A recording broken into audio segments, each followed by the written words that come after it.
My name is Moses Kimani. I am a lover of Jesus and I am a pastor by calling. I serve the Lord with a ministry called Heaven's Gate Assembly. I'm located in Ladles, and I am glad to be here with my wife. Miriam Kimani. I'm born again. I love the Lord. I married to Pastor Kim. We refer him to Pastor Kim. I work with a foundation called Soul and Seed Foundation, also located in Thika Landless.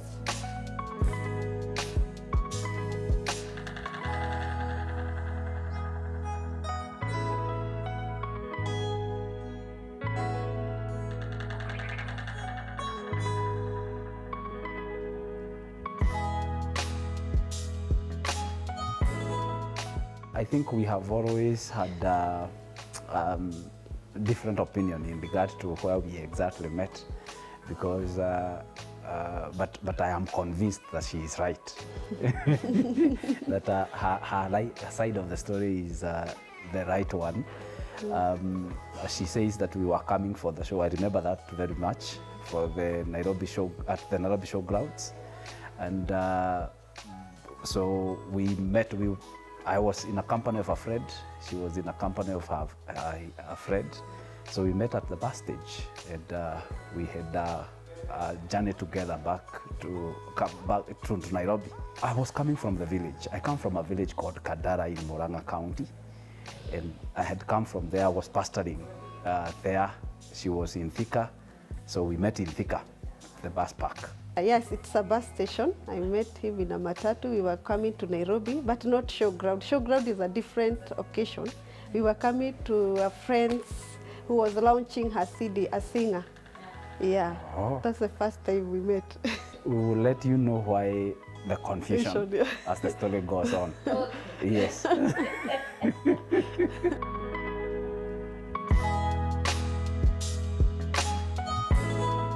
From the onset, it is important to say that our meeting was not necessarily, I was not coming to meet her. The friend we were coming for Seed's launch was a fiancé of mine. So she was engaged to someone else. I was engaged to someone else. And the person that she was engaged to was a very good friend of mine. And therefore, I requested for his company to go to my fiancé's CD launch. And therefore, he brought along the fiancé as well. So that's why we always confused, because she was not in the picture. She was not supposed to be in that picture. And there was no intention whatsoever that I'm meeting this stunning girl that I saw and I'm interested with. So she was not the focus, the center of focus that particular day. So that's why we have always confused exactly when we met.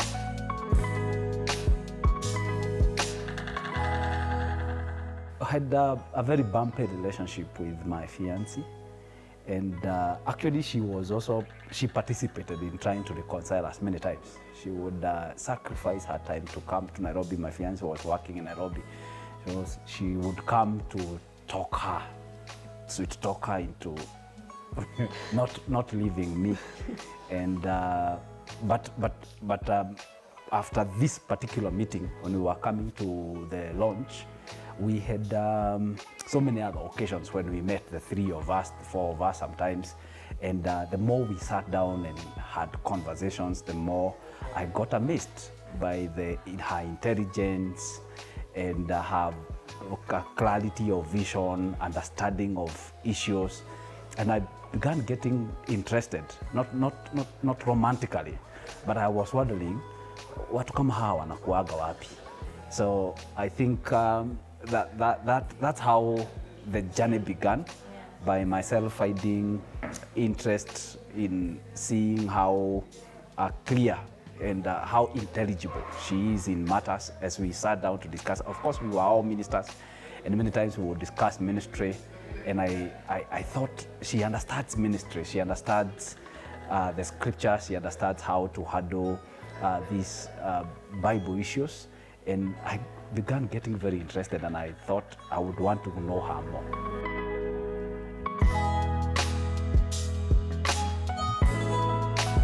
I remember as he has said, we met several other occasions together with them. I remember this one occasion they visited my house. I was living with my sister, my younger sister. They visited and we wanted her to watch a movie. He had come with a movie, a Nigerian movie. Oga. Oga. And then I think we didn't concentrate much on the movie, but we did a lot of talking and we were there, 4 of us. I remember I listened to him and the way he also talked about ministry, and I was wondering, there are people who understand ministry and the things of God like this, because I've grown to be a church girl and I've always been in church. And he started amazing me with the way he explained about the ministry. But the funny thing is that day I heard God, this is your husband.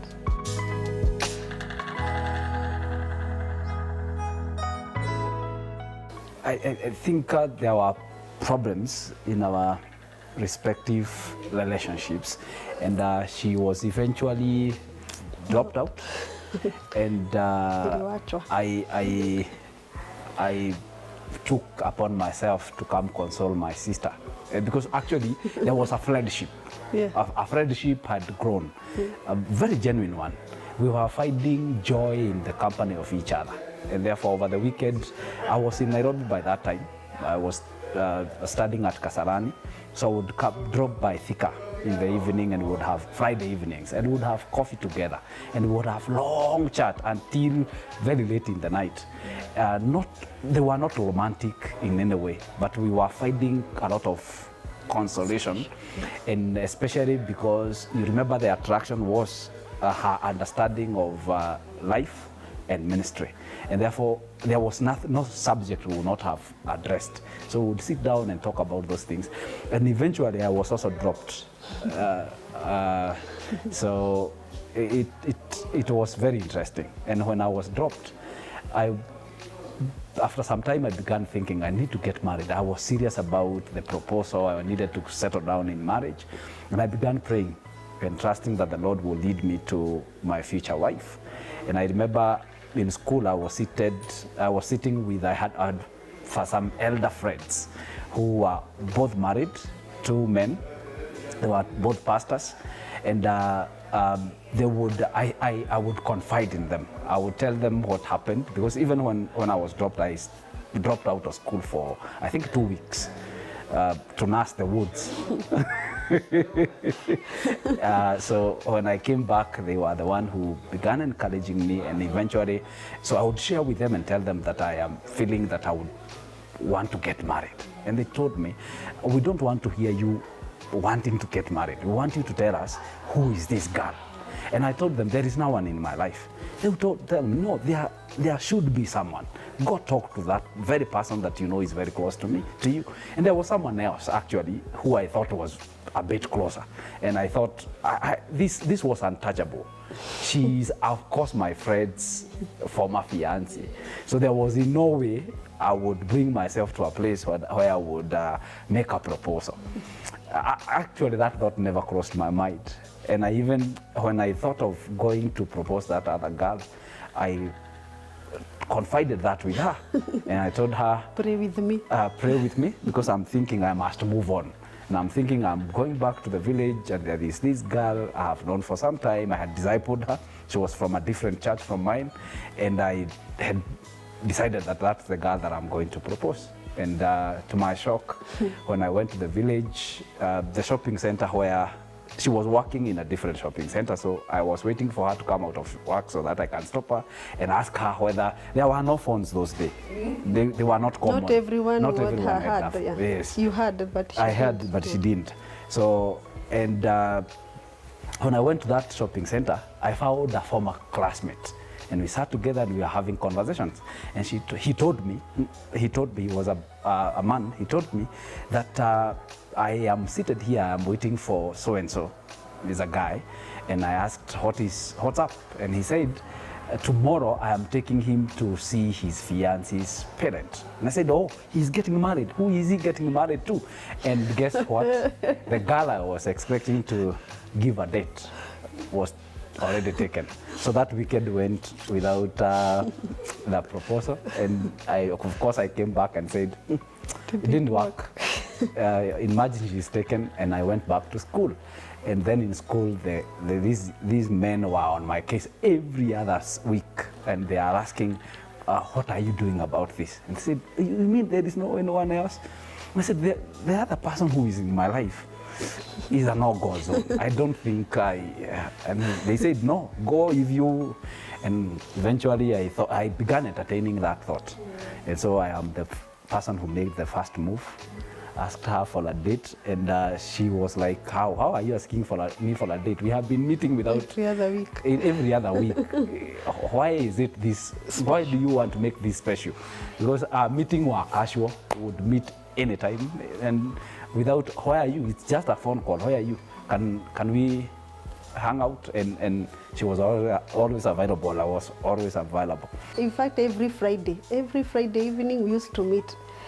For a long time, we made it, we could talk anything. We had become so close, and we made our friendship go to a higher level. We have become so close, and we didn't even entertain thought that I've never thought I can get married, but to him. But there's this one time, I was coming from the church in the morning for morning devotion. On my way to work, I always remember that spot, and I told God, just don't allow me to fall in love with this guy, because what I'm feeling in my heart, I've started falling in love, and I'm not ready for another heartbreak. So, and not this one, because I knew he was not showing anything, or even our friendship was not showing anything towards marriage. And I told God, no, I don't want to fall in love again. No, don't allow me. Just guard my heart. And I continued the life. We continued meeting. But this one day when he told me we meet, he changed the day. Then now we have always been meeting on Friday. He made it on a Sunday afternoon. And I was wondering, why is it so special? Are you changing? After you have prayed. After prayers. Yeah. I know, yeah, after I've prayed, why is it? But it didn't click in my mind. But I had a best friend. She's a pastor today. We walked together. She told me, today, Kim will propose. And I was telling, why don't you understand our relationship? He can't. But I think she knew all through that I've been in love, but I didn't know. I think when I go to her, in fact, after every meet, I could go to her house, spend there. I think it was written all over me. I'm in love, but I didn't know. I think she's the one who made me start that day, because she had prepared me. Today, Kim will propose. I was telling he won't. We were betting he won't. So when he proposed, I didn't know what to say. I just told him, umeharibu mkutano. I felt these meetings will not be normal again, because we were free. And now you have brought this friendship to another place.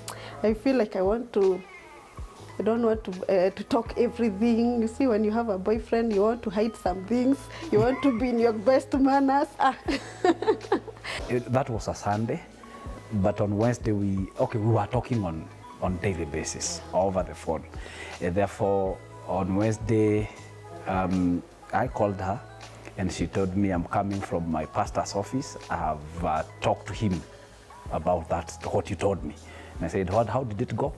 And I think the pastor favored the proposal, and she was excited. She was settled, and I knew. Actually, did you ever say yes, or that settled everything? Yeah. Actually, when I don't remember her saying. Actually, I owe her a proposal, an official proposal, even up to date, 16 years down the line. There was no engagement ring. There was no engagement. There was nothing.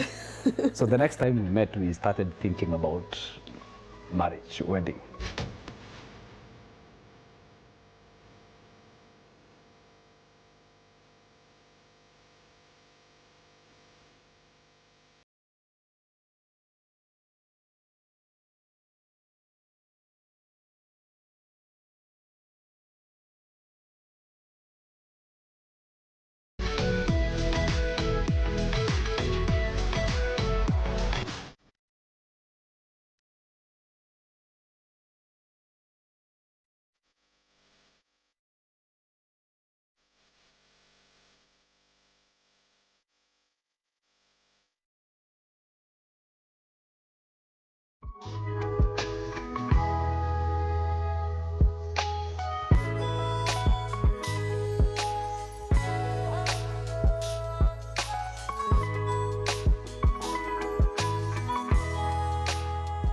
first we met my pastor, because you see from the previous relationship, my pastor was on my case and he told me you can't make another mistake, because he walked with me through the hard time. He really pitied me. He kept on telling me you are growing thinner and the way I'm small. Msichana unakonda sana. Si utakufa. That's what he used to tell me. Boy, he told me if you make another mistake, I'm going to beat you.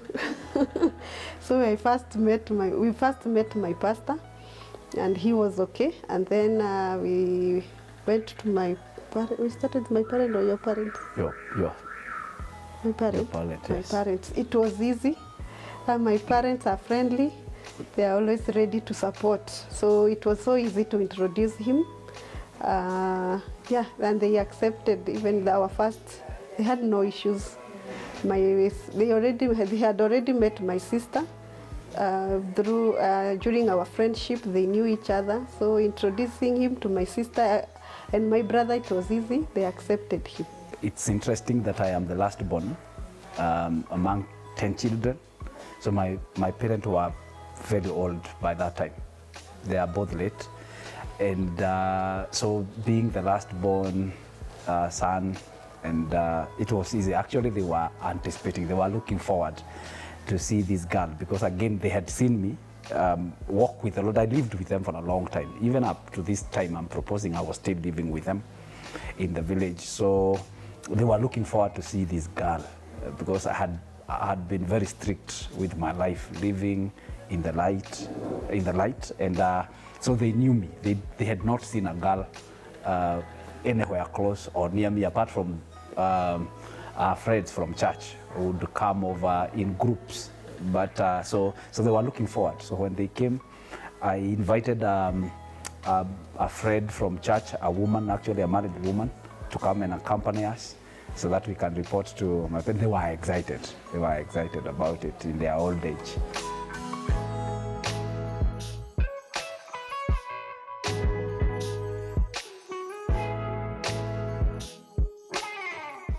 Probably we needed also to say that when I took the call on Wednesday as a yes, we met on Sunday, and now the following Sunday, and we sat down and we said we are agreeing that this is a journey that we need to walk, and we said we don't have to waste any other time. Now we can stipulate and project what we want to see, and it only took 8 months actually to plan for this whole thing. Meeting her pastor, meeting her parent, my parent, just and the pre-wedding and the wedding, ratio, pre-wedding, the wedding took only 8 months. That's a very short period of time, and it was an interesting time, very intense. We were every weekend we were together, making sure that the ends meet.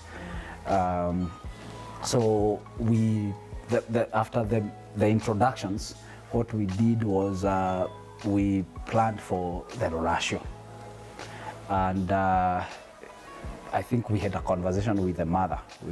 My mother-in-law is a very wonderful woman. She said, I will help you cook. I'll come halfway. Please make sure that you provide the other half. So it made it easy for us. And as he said, I'm coming with a budget. She came up with a very good budget, very pocket friendly. I was a student then.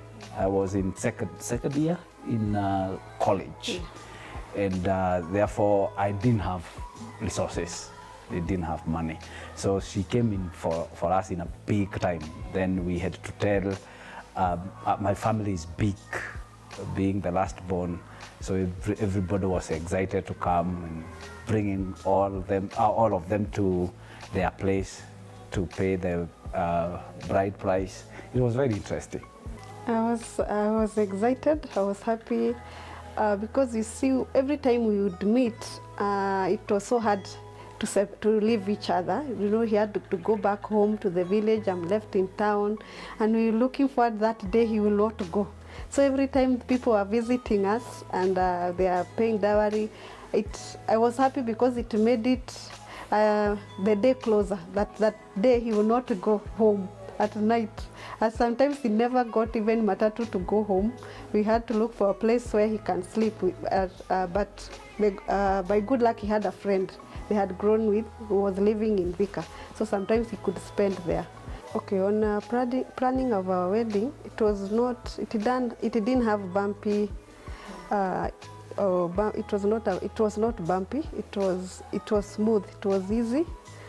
I don't remember us handling a hard issue during our planning. It was okay. And then we got a good best couple who worked with us, and they really came in to support us. We got support from family, so it was, and friends. It was easier to plan for the same. People really supported us. People are looking forward to see our wedding. So they really came in to help us. During our wedding, it was wonderful. It went beyond our expectation because as we planned, even God really came in through for us. Even during our pre-wedding, we were able to raise enough money. Even beyond our expectation, people really came, and in fact we did it in the village, and it was so amazing how God really came. But of course he was a pastor, and people really wanted to support their pastor, so it was an advantage, and it was also easy because you see, I think when you have walked with God and you have kept yourself right. We always say, there's kuna God wa wedding. He always come. It was interesting. Before we got there, it was interesting that when we sat down after the proposal and agreed on the specific dates, everything fell into place. Every date that we planned, including the wedding, we didn't do any adjustment. But again, we also needed to say that the only challenge probably we faced in the planning of the wedding was the fact that we did our committees, the wedding planning committees in Nairobi.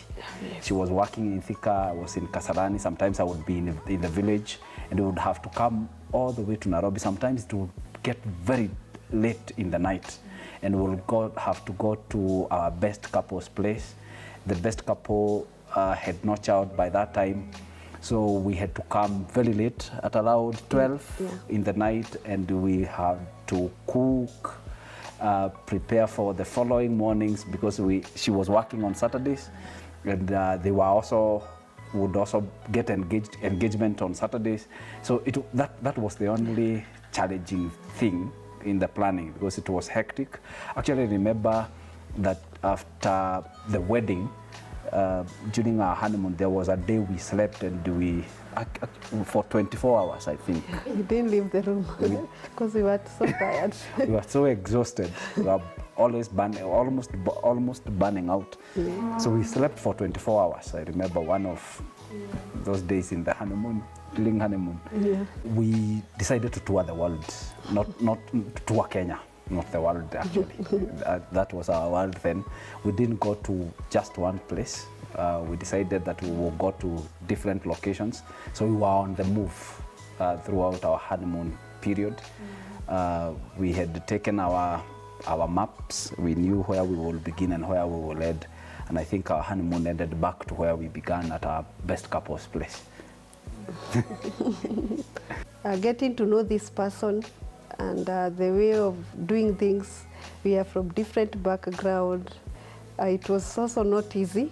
Like one thing we used to disagree a lot is when you remove your socks, he used to put them next to the laundry bin. And now I used to tell him, just putting them inside here. Then tomorrow I'll find them. He thought about it until he got it. And the other thing is the way we used to squeeze our toothbrush, toothpaste. Me, I use a top to date bottom everywhere. But him, he's so, yeah, you'd have, he every morning you come and organize it again. Tomorrow it's back. Yeah, yeah, so he's good. You see, when you are not getting, he will do it now. He will not fight. He will do it. So he will switching off the light. Switching off the light. He switches off the light even into other people's house. You don't leave lights that are not used. So he used to complain, switch off the light that are not being used. When you don't get it, he will stand up, go switch it, or you not fight for things that you're not getting. If he tells you 1, 2, 3 times, now those are very few things we fought about. Yeah, but first year also was not easy for me. I think he can tell the story. I think having come from different backgrounds, I come from a very humble background financially. She's a daughter of a teacher. At least they had a better standard financially growing up. And for me, it was an upgrade when we got married. For her, she was wondering, how will we survive in this world? Because this man, sometimes I don't have anything. And she was used to cabinets full of foodstuffs. Sometimes when it begin to exhaust, you will get very stressed. From where I come from, we didn't think of the next meal. Actually, we celebrated what was on the table at that moment, and we lived to hope that there would be something when the next time to take the meal comes. And when she got very stressed about the diminishing of the food stuff, I was like, why are you troubled? There are some packets of flour, there are some rice, and why are you worried? You know, it's because of the backgrounds. So it was not very easy for her, but for me it was an upgrade. I'm living in town. Actually, I came to town after I got married. I lived in the village all the years of my life. We didn't have electricity where I come from, so we have electricity in the house. There is water in the house. There was water in the house. Everything. For me, why are you complaining? But for her, she's like, how will we survive this month? How will this now? What is our future? What are our goals? You know, I was not used to that. From my background didn't allow us to plan for tomorrow. We lived for today. And she's coming from a place where we need to sit down and project our future. And actually, it took a long time for me to get that. It was a long time. We are talking about over 10 years until I got to understand, okay, it is possible for us to sit down and project, because I grew like weed. And it was different with her.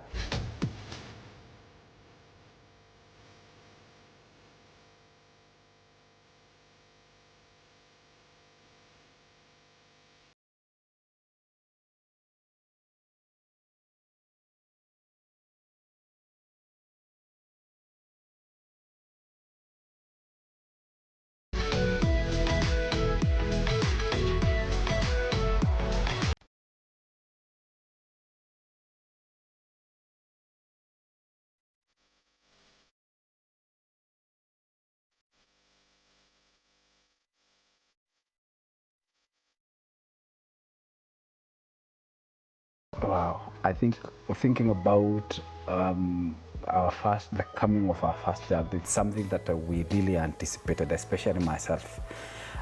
He came 2 years later, and I think that was the peak of our life together.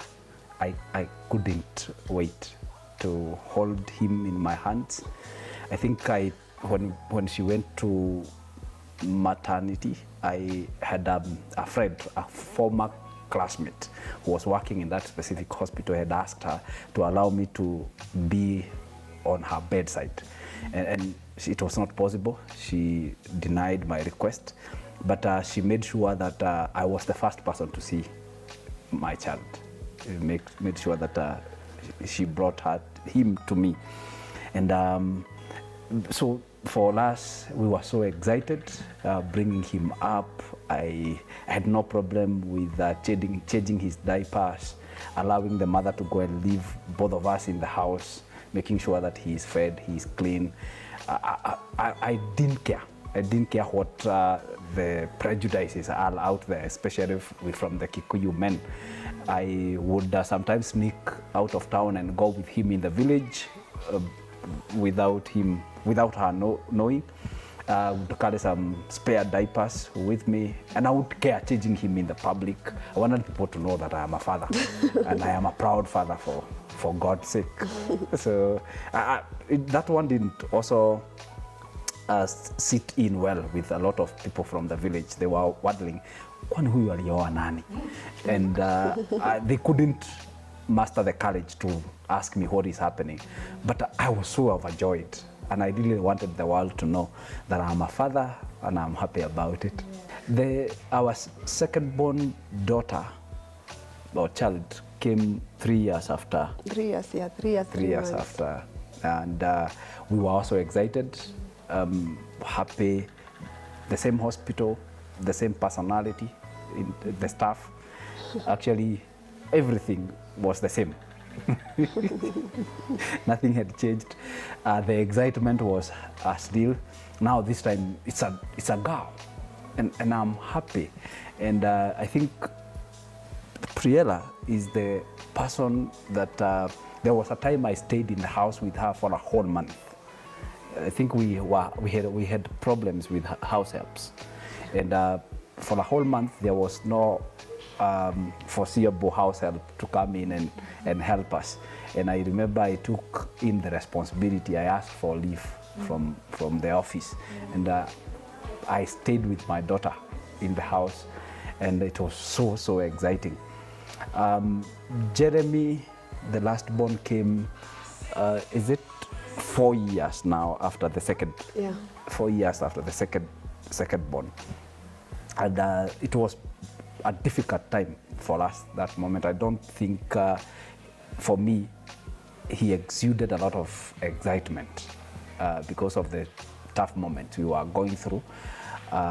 Actually, that also explained why we took a long time for us to be able to gel with my last born son. He didn't like me. I think he sensed even from the time he was in the mother's womb that things were not very good. But eventually, it's not that I didn't accept the boy. It's only that there were some external pressures that we were going through at the moment that could not allow me to give him the attention and the concentration that I had given the rest to. You know, he has always been there, so it has made it easy for me. In fact, sometimes I thought, if I leave, these children will be better, will not miss me. Because You are jealous. Yeah, I was so jealous. First the first born and second born, he really took care of them, and sometimes they were so okay with him even when I'm away. So and I thought, these children will, if I am not here, they will not miss me. Our firstborn was very hyper. Very hyper. It was super hyper. Everybody knew him. I couldn't have a visitor when the father was not there because we won't talk. But when the father comes, he's calm. But today he's the most silent boy. You cannot even notice him. But he was a label of boys in our church. Typical boy. Yeah, but after he grew up, he's so calm, so responsible. Me, I never thought he will ever settle. I never thought he will ever be responsible, but it turned out to be a good boy. It's not an easy subject, conflict, especially because of our personalities. We have an agreement on how, even from the marriage counseling, we had set up a way of going about these things, but theory and practice, two different things. So she's, I think I am a fighter. Are you a freezer? Yeah, I freeze a lot. Yes. So many times when there is a mistake or there is an issue that need to be addressed, I am the one who addresses issues, and she would rather sweep that under the carpet and lie low and allow that to pass over. And but I am this kind. I would insist, and sometimes that insisting has not been very healthy, because I feel, why are you assuming or ignoring that this didn't happen? Why can't we sit and talk? I might be the one who had wronged, but I felt, let's address it, because I can see it is, you are not happy. But she's not talking about it, but you can tell. So I would feel, why can't we address this? And eventually with the time, we have learned how to compromise. I won't say that we have changed our personalities. I am the same person, the fighter, the one who wants things done in a certain way. She's the same woman who would freeze and would rather not. Don't touch, don't just go there. I will heal. If I have injured her, she will feel it's just a matter of time. It will be over. You don't expect me to be happy, but let's not go there. I will overcome. But eventually, by and by, we are coming to a compromise. And I think when we were coming, we talked about it, and we said maturity is holistic. Sometimes you will have to understand how to deal with the person that you live with, because you have learned them, you know a few things concerning them. In the beginning, it's difficult because you don't know this person. But now at our age, I won't brag to say that, I will not say confidently that we will not fight again. I know we will keep fighting, but we are wiser and better than we were when it all began. If we didn't break up then, we won't break now. Today. When I conceived our third born, my mother-in-law was very sick, sick with cancer. She was very sick. It was not an easy time for us, and especially for him. He was the brothers and sisters are far away, so he has always been the one who has been close to them, taking care of him.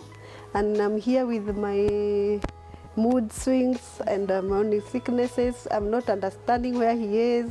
When he tells me something, maybe, I don't know, it was so tough for us. One night, we nearly, I don't know, one night when my mother was admitted, it was not easy for us, because I want this, and he feels that now mom is in the hospital, don't know what to do, you are not understanding me. I think it was so hard. It was so hard. We really misunderstood each other, but it is because of my pregnancy. At times I don't know where my moods are, I don't know where I am, and now he's here, he's crying, the mother is so sick. Not that I don't care, not that in fact I could go to the hospitals, visit her, and then maybe he wants us to do something for her or something even in the house, but his mind is carried by the mother. Now I'm telling him, I think he used to hear different things. I say one thing, he interprets something different. Yeah, I think it was very tough for us. Yeah, we are talking about the last born and their mother, so yeah. What do you expect? Yeah, it was tough.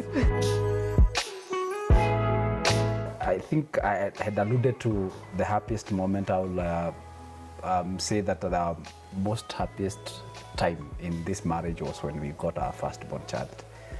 I think he's called Priest. Priest changed our environment. His coming in was a blessing from heaven. And I remember he was not working far from home. It was quite a distance, but she would walk back home, even during the day, to come see the boy. We really wanted to be back home so that we can be with that boy.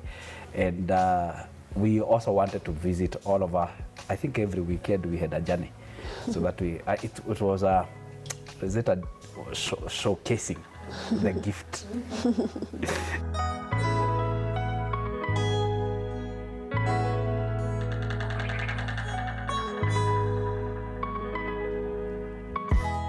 Sweetheart, it's almost 16 years since we walked down the aisle and exchanged our vows. and I have never regretted choosing you as my life partner. We have had ups and downs. We have had moments of disagreement. We have fought, but we have also been there for each other, and we have had our happy moments. I want to promise that my love for you is still steadfast. I'll continue loving you till death do us part. Sweetheart, I love you so much. You're the best thing that happened in my life. Walking with you, this walk of life, marriage life, for the last 16 years, it has been wonderful. And I'm looking forward to many more years together of love and of caring of each other. And I really bless God for you. I love you so much. Thank you.